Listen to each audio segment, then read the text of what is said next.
السلام علیکم ورحمۃ اللہ وبرکاتہ۔ آج میں ایک حکایت بیان کروں گی جس میں عبرت ہے کہ ہم اس دنیا سے فائدے والی چیزیں کما رہے ہیں یا بے فائدہ چیزیں۔ ایک شخص شدید بیمار تھا۔ ایسا لگتا تھا کہ دنیا میں کچھ ہی دیر کا مہمان ہے۔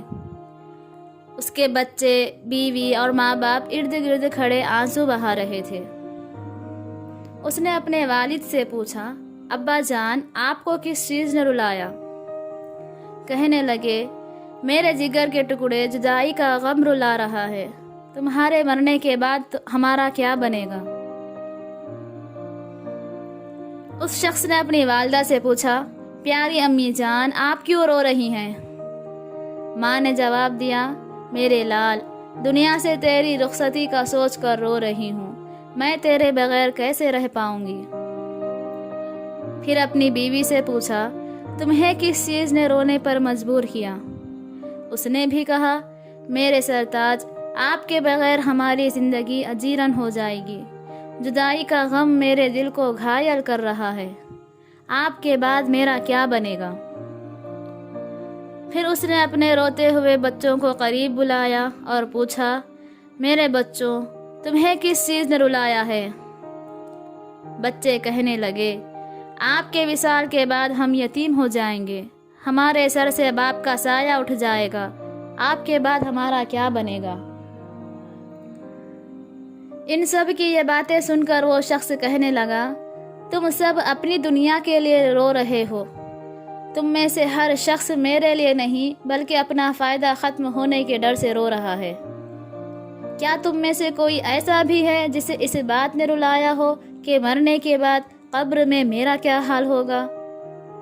عنقریب مجھے وحشتناک تنگ و تاریک قبر میں چھوڑ دیا جائے گا۔ کیا تم میں سے کوئی اس بات پر بھی رویا کہ مجھے مرنے کے بعد منکر نکیر کے سوالات سے واسطہ پڑے گا؟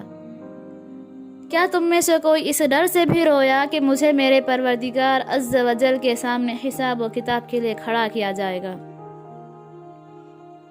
افسوس، تم میں سے کوئی بھی میری آخرت کی پریشانیوں کی وجہ سے نہیں رو رہا بلکہ اپنی دنیا کے لیے ہی رو رہا ہے۔ چنانچہ اس گفتگو کے کچھ ہی دیر بعد اس شخص کی روح اس کے جسم سے پرواز کر گئی۔ اس حکایت میں ہمارے لیے عبرت ہی عبرت ہے کہ وہ اہل و عیال جن کے عیش و آرام کے لیے ہم اپنی نیندیں قربان کر دیتے ہیں، جنہیں آسائشیں دینے کے لیے ہم بڑی خوشی سے مشقتیں برداشت کرتے ہیں، جن کی راحتوں کے لیے ہم خود کو غموں کے حوالے کر دیتے ہیں، جیسے ہی ہمارا سفر زندگی ختم ہوتا ہے تو انہیں اب ہماری نہیں بلکہ اپنی فکر ستانے لگتی ہے کہ اس کے جانے کے بعد ہمارا کیا بنے گا۔ کاش وہ یہ بھی سوچتے کہ مرنے کے بعد اس کا کیا بنے گا۔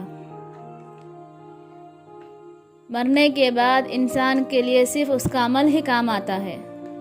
اسی لیے دوسروں کی دنیا روشن کرنے کے لیے اپنی قبر میں اندھیرا مت کیجیے۔